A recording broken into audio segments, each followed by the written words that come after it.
Some days.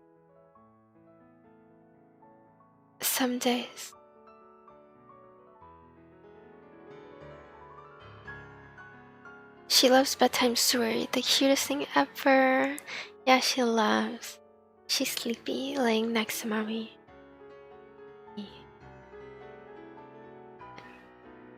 Cause like, y'all see me like right here, but she's actually like that direction of me. Like, this is the computer, right, with the keyboard. And like, this is me. Okay, not that angle, but that's her right here.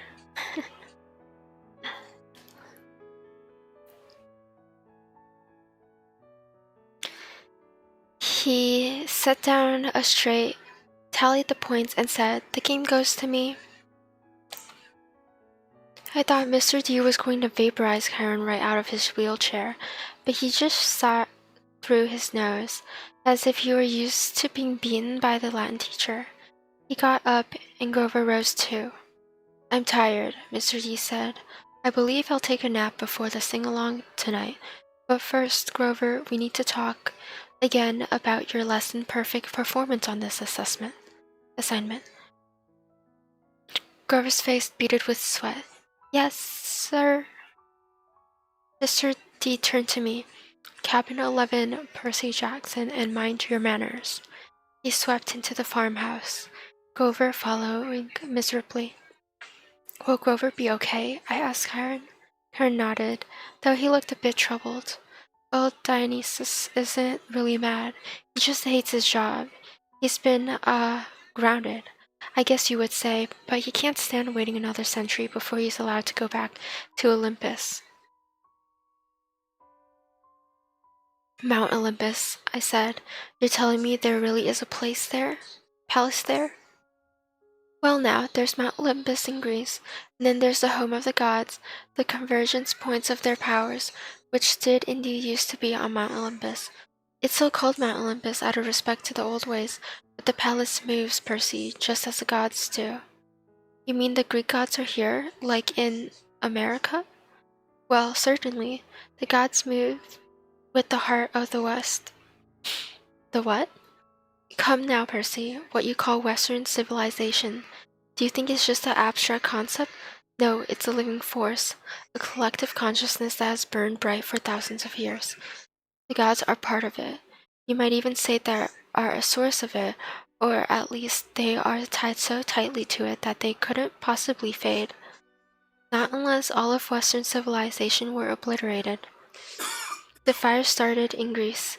Then, as well you know, or as I hope you know, since you passed my course, the heart of the fire moved to Rome, and so did the gods.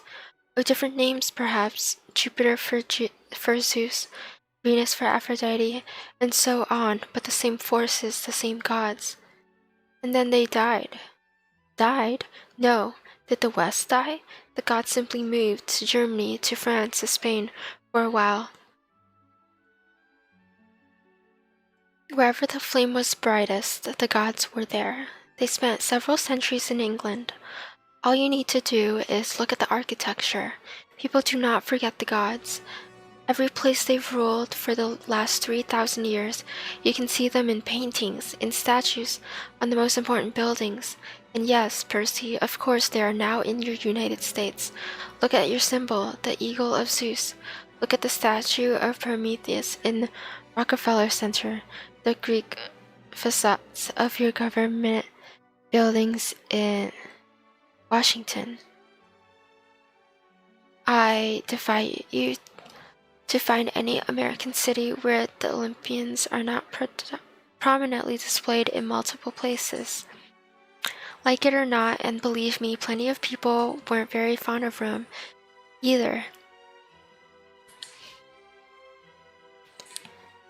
America is now the heart of the flame. It is the great power of the West, and so Olympus is here, and here we are. It was all too much, especially the fact that I seemed to be included in Kyron's we, as if I were part of some club. Who are you, Kyron? Who am I?" Kyron smiled. He shifted his weight as if he were going to get up out of his wheelchair, but I knew that was impossible. He was paralyzed from the waist down. "Who are you?" he mused. "Well, that's the question we all want answered, isn't it? But for now, we should get you a bunk in cabin 11. There will be new friends to meet, and plenty of time for lessons tomorrow. Besides, there will be s'mores at the campfire tonight, and I simply adore chocolate."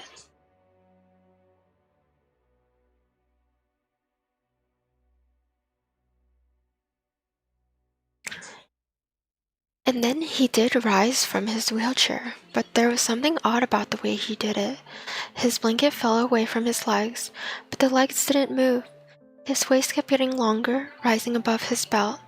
At first, I thought he was wearing very long, white velvet underwear, but as he kept rising out of his chair, taller than any man, I realized that the velvet underwear wasn't underwear. It was the front of an animal. Muscle and sinew under coarse white fur.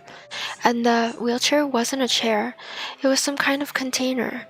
An enormous box on wheels. It must have been magic because there's no way it could have held all of him.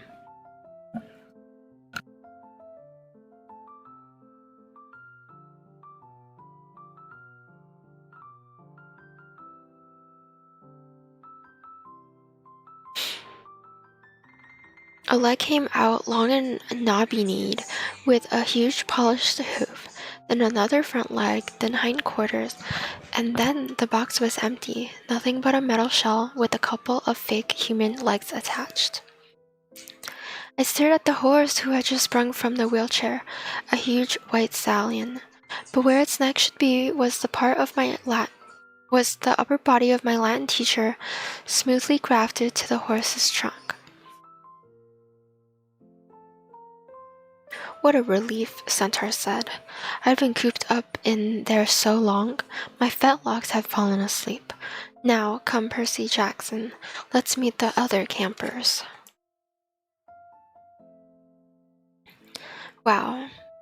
Last chapter, maybe? Chapter 6. Because I read 3 yesterday, and then this is 6, so...